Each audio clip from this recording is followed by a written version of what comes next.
Praise the lord. Good morning.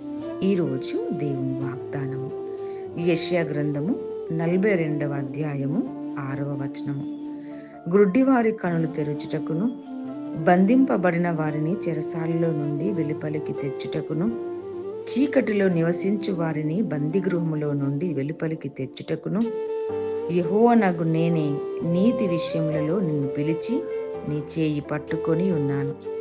నిన్ను కాపాడి ప్రజల కొరకు నిబంధనగాను అన్యజనులకు వెలుగుగాను నిన్ను నియమించి ఉన్నాను. ఆమెన్. ప్రియమైన దేవుని బిడ్డ, దేవుడు నిన్ను విమోచించి రక్షించినది ఎందుకంటే గ్రుడ్డివారి కనులు తెరవ చేయాలని, బంధింపబడిన వారిని చెరసాలలో నుండి వెలుపలికి తీసుకుని రావాలని, చీకటిలో నివసించే వారిని వెలుపలికి తేవాలని దేవుడు నిన్ను రక్షించారు. అంత మాత్రమే కాదు గాని అన్యజనులకు నిన్ను వెలుగుగా చేసి ఉన్నారు.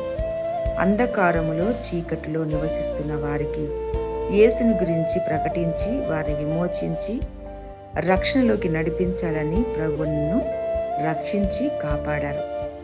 దేవుడు ఈ వాక్యము నీ పట్ల నా పట్ల నెరవేర్చి దీవించి ఆశీర్వదించునుగాక. ఆమెన్.